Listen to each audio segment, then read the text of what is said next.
লন্ডনে একটানা অনেক দিন গরম থাকার পরে ফাইনালি শান্তির বৃষ্টি।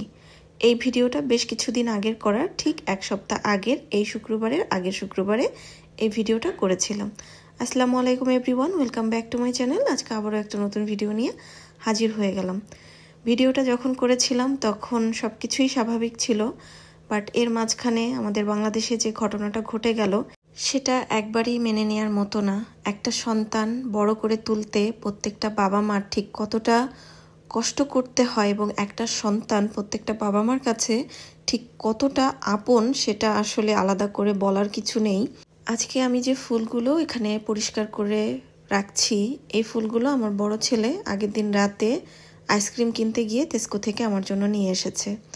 কত কষ্টের সন্তান, কত তিল তিল করে বড় করে তোলা সন্তান, আর এইরকম তাজা প্রাণ যদি কোনো মানুষের গাফলতির জন্য ঝরে যায় সেগুলো আসলে একদমই মেনে নেওয়ার মতো না। আমাদের বাংলাদেশে মাইলস্টোন স্কুল অ্যান্ড কলেজে যে ঘটনাটা ঘটেছে, এটা আসলে যে বাবা মায়ের সাথে ঘটেছে, যে বাচ্চাগুলোর সাথে ঘটেছে, আল্লাহ তাদেরকে শক্তি দেখ এই শোক কাটিয়ে ওঠার জন্য। বাট পুরো এই ঘটনার মধ্যে কোথাও না কোথাও তো একটা দায়িত্বহীনতা ছিল, যার জন্যই এত বড় একটা ঘটনা ঘটেছে। জানি না অরিজিনাল দোষী কে, বাট যে জিনিসটা ঘটেছে সেটা একদমই মেনে নেওয়ার মতো না। লাস্ট কয়েকদিন যাবৎ মনটা প্রচণ্ড খারাপ, যার জন্য আসলে কোনো ভিডিও এডিট করা কোনো কিছুই করা হয়নি। এই ভিডিওটাও আমার এক সপ্তাহ আগের করা ছিল, সো ভাবলাম যে আজকে একটু এডিট করে ভিডিওটা রেডি করি। আসলে যে যে কাজ করি ফাইনালি তার সেই কাজে তো ফেরত আসতেই হবে, বাট এই যে কিছুদিন পর পর এক একটা ঘটনা ঘটে যেটা একদমই মানে কি বলবো, অনেক বেশি দুমড়ে মুচড়ে দেয়। গত বছরটা পুরো জুলাইটা গেল অভিশপ্ত হয়ে, এবছরও সেম একই অবস্থা। তো যাই হোক, আর কি বলবো, অনেকগুলো কথা বললাম, কোনো কিছু ভুল বলে থাকলে প্লিজ ক্ষমা করে দিবেন, বাট মনের কষ্ট থেকেই বললাম, অনেকটা আক্ষেপ থেকেও বললাম। তো যাই হোক, গাছ থেকে কিছু লাউ শাক পেরে আনলাম, একটু ভর্তা বানাবো। সেদিন আসলে শুক্রবার ছিল আর আমার হাজব্যান্ড ওই দিন বাসায় ছিল, তো সকালবেলা ঘুম থেকে উঠেই দেখছিলাম যে প্রচণ্ড বেশ ভালো মুষলধারে বৃষ্টি হচ্ছিল। তো সকালে উঠে প্রথমেই ও বলছিল যে বৃষ্টির সাথে খিচুড়ি খুব ভালো যাবে, আজকে খিচুড়ি করো। তো সকালবেলাটা কোনো রকম হালকা পাতলা নাস্তা সেরে নেওয়ার পরে দুপুরে ভাবলাম একটু খিচুড়ি রান্না করি। তো পরে আবার মনে হলো কিছু লাউ পাতা কেটে একটু ভর্তা করি, সাথে একটু ইলিশ মাছও বের করেছি, ভেজে নিব। তো এখানে লাউ পাতা কেটে ধুয়ে সিদ্ধ করে নিলাম, তারপর একটু পেঁয়াজ রসুন কাঁচামরিচ ভেজে নিয়ে সিদ্ধ করা লাউ পাতার থেকে এক্সট্রা সমস্ত পানিটা নিংড়ে নিলাম। আর এখানে এই যে পেঁয়াজ রসুন আর মরিচ ভেজে রেখেছিলাম, তার মধ্যে একটু লবণ দিয়ে হামানদিস্তা একটু থেতলে নিচ্ছি।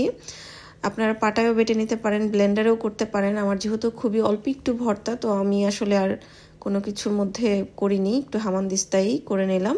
পুরোপুরি মিহি হয় নাই, বাট তারপরে ভর্তাটা খেতে কিন্তু অনেক মজা হয়েছিল। সো আমার লাউ পাতা ভর্তা একদম রেডি, এবার আমি এটাকে সরিয়ে নিচ্ছি। আর এখানে আমি একটু খিচুড়ি বসিয়ে দিয়েছি। লাউ পাতার কিছু আগাডগা ছিল, সেগুলো আমি ভর্তার মধ্যে না দিয়ে খিচুড়ির মধ্যে দিয়ে দিয়েছি। তো এখানে আমি খিচুড়িটাকে এখন বসিয়ে দিলাম। আর এদিকে ইলিশ মাছ আর বেগুন আমি হলুদ মরিচ আর লবণ দিয়ে ভালোভাবে আধা ঘন্টা আগে মেখে রেখেছিলাম। একটু আগে মেখে রাখতে পারলে কিন্তু লবণ মরিচটা খুব ভালো মতো মাছ এবং বেগুনের মধ্যে ঢুকে টেস্টটাও ভালো আসে। তো যাই হোক, একটু কড়া করে মচমচা করে ইলিশ মাছটা আজকে ভেজে নিব, সাথে কয়েকটা শুকনো মরিচও দিয়ে দিচ্ছি। শুকনো মরিচগুলো হালকা একটু ভেজে এবার তুলে নিচ্ছি।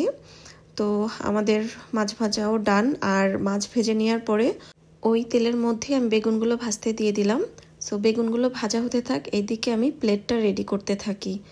আমি এবার এক এক করে সব কিছু প্লেটে নিয়ে নিচ্ছি, আর একটুখানি পেঁয়াজও ভেজে রেখেছিলাম সেটাও মাছ ভাজার উপরে দিয়ে দিচ্ছি। এবার একটা ভাজা কাঁচামরিচ নিয়ে নিলাম, গাছ থেকে পাড়া ফ্রেশ লাউ পাতার ভর্তাটাও এখানে দিয়ে দিচ্ছি। ভর্তাটা খেতে খুবই মজার হয়েছিল। 2 টুকরো বেগুন ভাজা দিয়ে নিচ্ছি, আর সাথে একটুখানি আমের আচার আর একটু আচারের তেলও দিয়ে দিচ্ছি। সো খুবই সিম্পল একটা প্লেট, বাট এটা একটা অমৃত বা ভালোবাসা বলতে পারেন আমাদের মতো বাংলাদেশিদের জন্য। আমার হাজব্যান্ডের জন্য এই প্লেটটা রেডি করেছিলাম, তো এবার আমি ওকে এটা দিয়ে দিব। আর আজকের ভিডিও এই পর্যন্তই ছিল, আজকে বিদায় নিচ্ছি, আল্লাহ হাফেজ।